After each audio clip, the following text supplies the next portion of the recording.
जय माताजी मित्रों, स्वागत है आजनी नवी रेसिपी वीडियो में।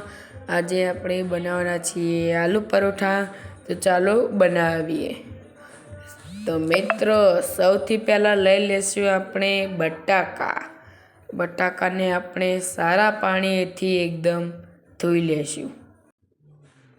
પછી આપણે લઈ લેશું એક કુકરની અંદર નાખીશું એક લીંબુ અને તેની અંદર નાખીશું આપણે મીઠું।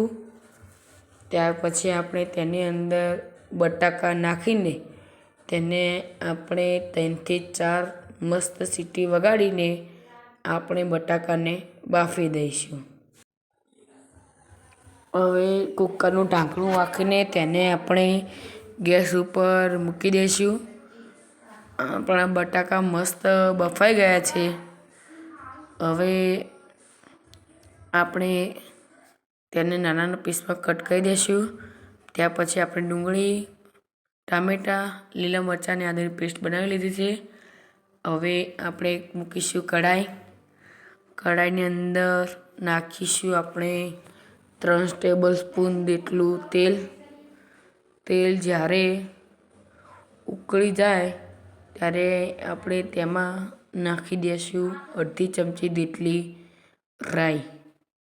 રાઈ જ્યારે એકદમ ફટ ફૂટી જાય ત્યાર પછી અંદર જીરું નાખવાનું। રાઈ ફૂટી હોય ને અંદર જીરું નાખવાનું નહીં। રાઈ એકદમ ફૂટી જવા આવી ગઈ છે મિત્રો। તો હવે આપણે અંદર નાખવાનું છે જીરું। રાઈ ફૂટી જઈ હવે અંદર નાખી જીરું અને આદુ મરચાંની પેસ્ટ પણ નાખી દઈશું। તેને એકદમ મસ્ત સારી રીતે મિક્સ કરી દઈશું।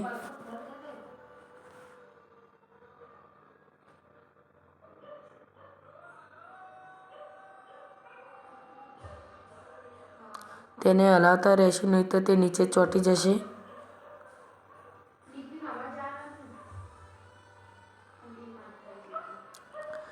તેને થોડી વાર આપણે ફ્રાય થવા દઈશું। તેને ફરીથી હલાવી દઈશું।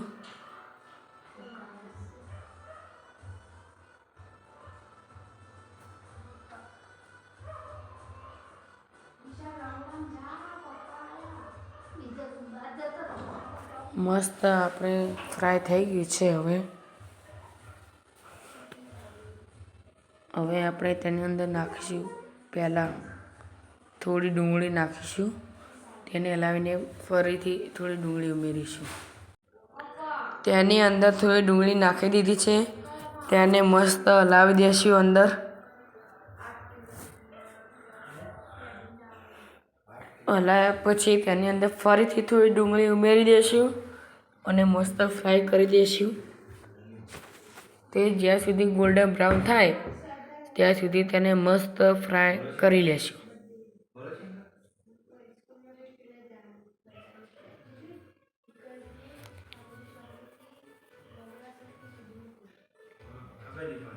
જોઈ લો મસ્ત ગોલ્ડન બ્રાઉન થાય ત્યાં સુધી એને મસ્ત શેકી લેવાની, ફ્રાય કરી લેવાની। તો મિત્રો આપણી ડુંગળી મસ્ત ફ્રાય થઈ ગઈ છે અને અંદર આપણે નાખી દઈશું ટામેટાં। બંનેને મસ્ત મિક્સ કરી દઈશું।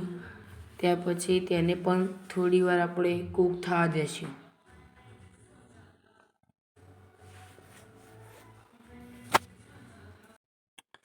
તેને પણ આપણે મસ્ત રીતે કૂક થવા દઈશું।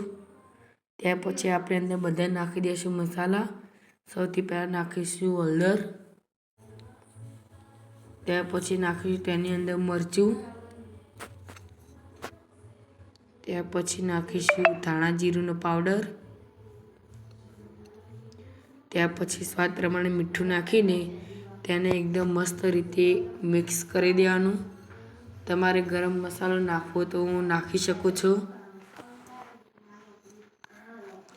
ત્યાર પછી આપણે બનાવેલ મસાલાની અંદર નાખી દઈશું આપણા કટ કરેલા બટાકા।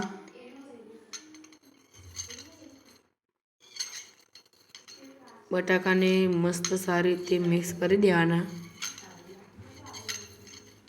ગેસ ધીમો જ રાખવાનો, ફૂલ કરવાનું નહીં તો બટાકા નીચે ચોંટી જશે।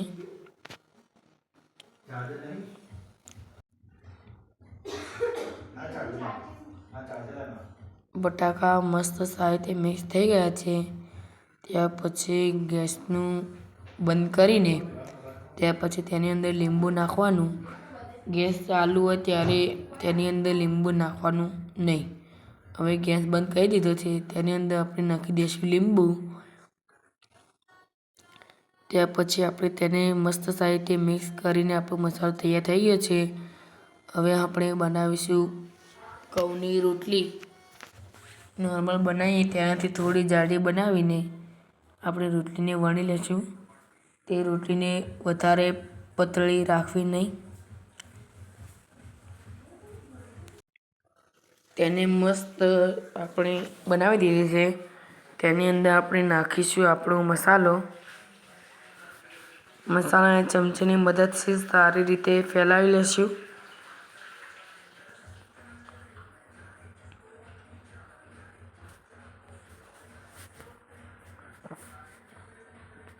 તેને આપણે અડધેથી વાળીને સમોસા ટાઈપ આકાર આપી દઈશું. તમારે જે આકાર આપવો હોય તે તમે આપી શકો છો.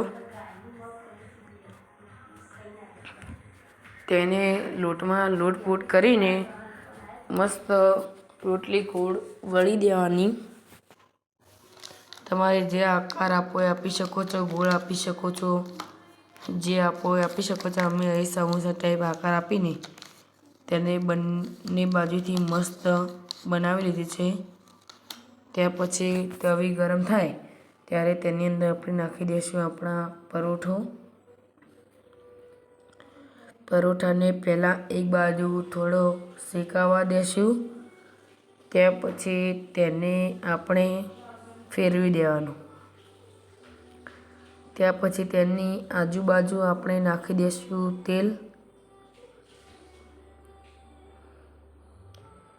તેલને સારી રીતે અપ્લાય કરીને શેકી લેવાનું એક બાજુથી.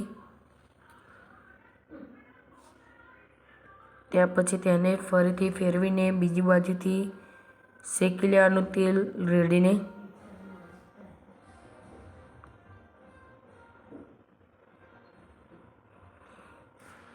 બંને બાજુથી ગોલ્ડન બ્રાઉન અને ક્રિસ્પી થાય ત્યાં સુધી તેને મસ્ત શેકી લેવાનો છે.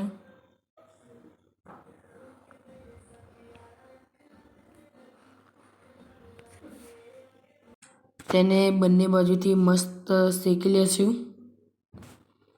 ગોલ્ડન બ્રાઉન અને ક્રિસ્પી થાય ત્યાં સુધી.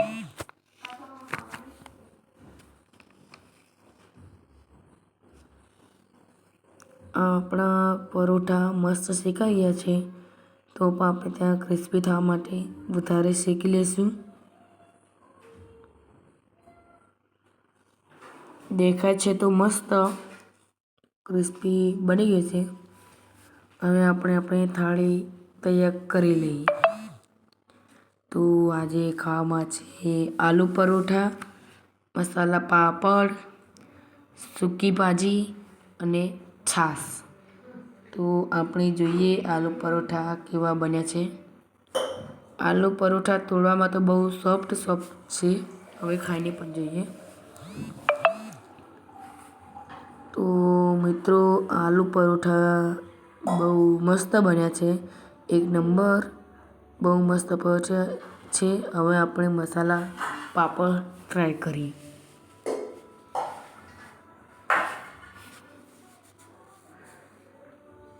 તો મિત્રો આ મસાલા પાપડ પણ બહુ મસ્ત બન્યા છે. અને છાશ ટ્રાય કરીએ.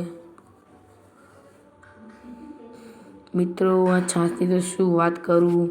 આ છાશ તો એક નંબર જ છે. અને છાશ ગમે તેવી છાશ તો બહુ મસ્ત લાગે. આ છાશ તો બહુ મસ્ત અલગ જ લાગે છે. સૂકી ભાજી પણ બહુ મસ્ત છે. હવે આપણે આલુ પરોઠા સાથે ટ્રાય કરીએ કેવી લાગે છે.